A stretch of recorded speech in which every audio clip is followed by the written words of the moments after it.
over masses of our people. And the rich and the privileged ones should be at the forefront of subsidizing the poor working with government. What is the agenda here?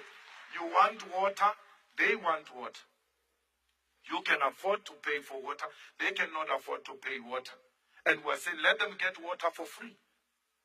Why should you complain because you are also getting water? The only difference is that you can afford for it. Let us give our people water. Our people live in houses in the urban areas with taps which can't produce water because the municipalities have closed. There is no difference between Pick and Pay and the municipality. When you go to Pick and Pay, you pay to get water. When you go to a municipality, you pay to get water. Municipalities must not be run like business entities. They must know their first mandate is to deliver services to our people. They must not think their first mandate is to collect money from the people. Give the people water and make those who can afford to pay, pay. And then create methods to raise money. Politicians must start thinking and stop sitting on their brains. How do we generate money without exploiting the poor? How do we create money? We need to have municipalities which are engaged in creativity so that they raise money to subsidize the poor. The poor are actually more poorer today.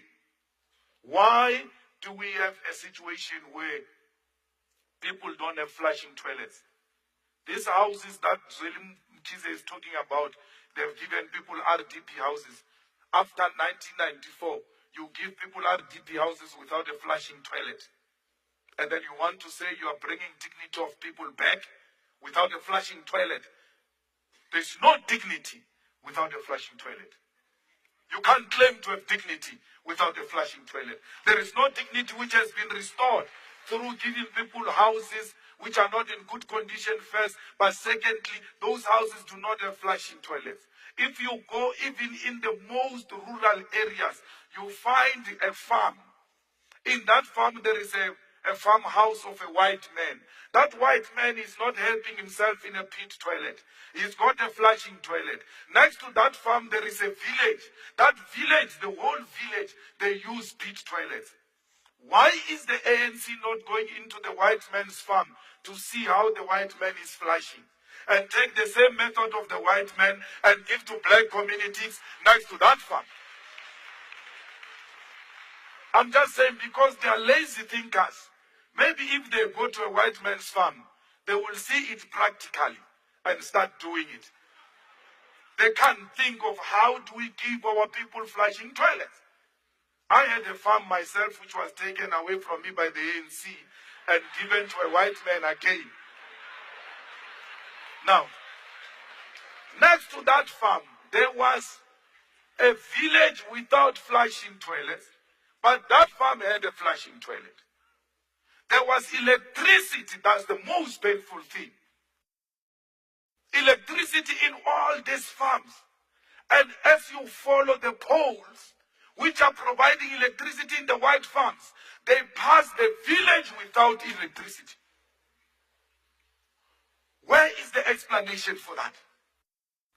You give the farmers electricity, you don't give our people electricity.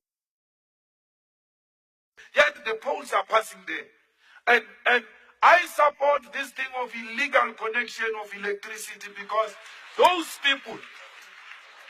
people are actually demonstrating to government practically that you are fools, this thing is doable. We've just done it ourselves. We've just done it ourselves. So that thing exposes the government of the ANC that it is not true, that it is practically impossible to deliver electricity to us. We are doing it. And therefore government must feel ashamed and move in to give our people safe electricity after being exposed by our people. They come here